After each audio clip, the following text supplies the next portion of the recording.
প্রত্যেকদিন স্কুল থেকে এসে আমার মেয়ের একটাই বক্তব্য থাকে, ভাত খাবো না। ভাত খেতে সে কিছুতেই চায় না। আর আমি তো ভাত খাওয়াবোই, কেননা আমার মেয়ের যেহেতু চেহারাটা রোগা, তাই আমি চাই অন্তত একবেলা ভাতটা খাক। তো ভাত যখন খাবে না বলেছে, তাকে তো অন্যভাবে ভাতটা আমাকে খাওয়াতেই হবে। তো এই যে দেখতে পাচ্ছেন চাপাতিটা, এটা কিন্তু ভাত দিয়ে বানানো। তো চলুন দেখে নিন আমি কিভাবে এই ঠকানো রেসিপিটা ওকে বানিয়ে দিলাম। ভাত অথচ তো বুঝতেই পারবে না যে এটা ভাতের চাপাতি। তো প্রথমেই আমি ১ কাপ ভাত নিয়ে নিয়েছি। তো এই ভাতটা আপনি লেফট ওভারও নিতে পারেন, গরম ভাতও নিতে পারেন।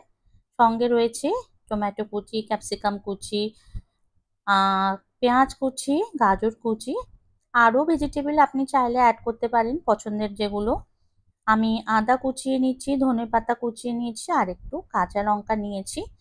ঝালটা অবভিয়াসলি যে যেমন খায় সেরম ভাবেই দেবেন। তো ভেজিসটা দিয়েছি এই কারণেই, বাচ্চারা নর্মালি ভেজিটেবল খেতে চায় না, বিশেষ করে আমার মেয়ে তো ভেজিটেবল খেতেই চায় না। তো ওকে এভাবেই আমি ভেজিটেবল খাওয়াই। এখন আমি ভাতটা একটু বাটি দিয়ে ঠেসে নিচ্ছি। হাত দিয়েও চটকে নিতে পারেন, তো বাটি দিয়ে ঠেসে নিচ্ছি। চ্যানেলে নতুন হয়ে থাকলে অবশ্যই চ্যানেলটা সাবস্ক্রাইব করবেন, লাইক কমেন্ট শেয়ার করবেন, আর বেল বাটনটা প্রেস করে দিলে আমার ভিডিওর নোটিফিকেশন আপনাদের কাছে পৌঁছে যাবে। একটা ডিম ফাটিয়ে দিয়ে দিলাম। এরপর একে একে ভেজিটেবলগুলো অ্যাড করে দিচ্ছি। বাচ্চাদের মনের মতন খাবার কিন্তু করাটা ভীষণ চাপের ব্যাপার, কারণ এরা এক এক সময় এক এক রকম খেতে চায়, আর আমি একটু হেলদি খাওয়াতেই পছন্দ করি। Full of protein, full of nutrition এই খাবারটা। তো সমস্ত ভেজিস আমি দিয়ে দিয়েছি। এবার খুব ভালো করে মিক্স আপ করবো।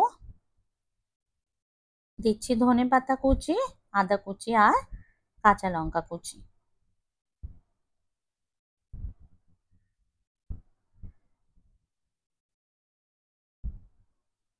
দেখুন দেখতেই কত সুন্দর লাগছে, একটা কালারফুল ডিশ আর কি।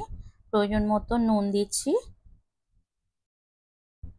দিচ্ছি গোলমরিচ গুঁড়ো।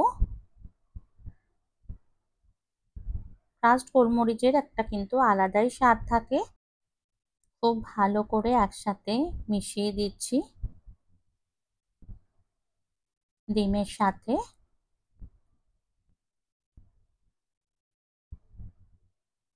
এরপর এর মধ্যে 2 চামচ কর্নফ্লাওয়ার অ্যাড করব। আপনারা প্রয়োজন মতন কর্নফ্লাওয়ার অ্যাড করবেন, দরকার হলে ময়দা দিতে পারেন কিংবা চালের গুঁড়োও দিতে পারেন। এইটা দেওয়ার কারণই হচ্ছে যাতে বাইন্ডিংটা ভালো হয়। তো মেশাচ্ছি কর্নফ্লাওয়ার।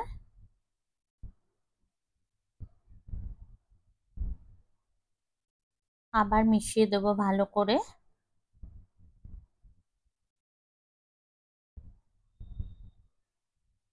রেডি হয়ে গেছে আমার। ফ্রাইং প্যান বসিয়ে দিয়েছি। এবার গরম হলে দেব সাদা তেল। আপনারা চাইলে কিন্তু বাটারেও এটা করতে পারেন,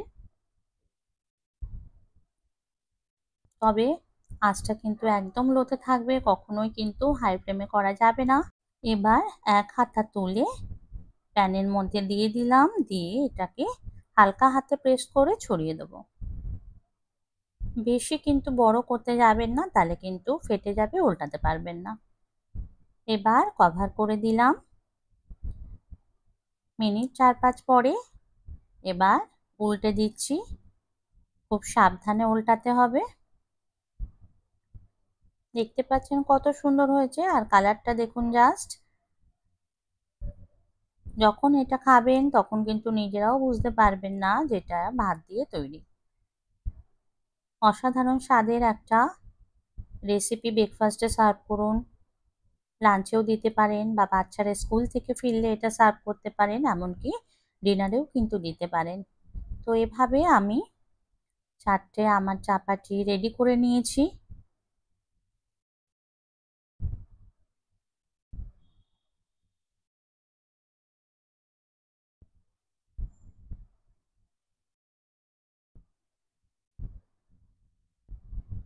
দেখতে পাচ্ছেন। এবার লাস্টটা বাকি, তুলে নিচ্ছি। তো দেখুন কমপ্লিট। সাথে নিয়ে নিয়েছি আমি শসা। শসাটাকে জাস্ট রিবনের মতন কেটে নিয়েছি। এর মধ্যে প্রথমেই দেব একটু লেবুর রস, দেব একটু বিট লবণ, একটু গোলমরিচ গুঁড়ো আর একটু চিলি ফ্লেক্স। জাস্ট কম্বিনেশনটা কিন্তু অসাম, অবশ্যই একবার ট্রাই করবেন। আর রেসিপিটা করে কেমন লাগলো জানাতে কিন্তু ভুলবেন না। আপনাদের একটা মতামত আমার কাছে অনেক গুরুত্ব রাখে। তো রেডি বন্ধুরা, আজ তাহলে রাখছি। দেখা হবে আপনাদের সাথে নতুন কোনো রেসিপিতে। ততক্ষণ ভালো থাকবেন, সুস্থ থাকবেন।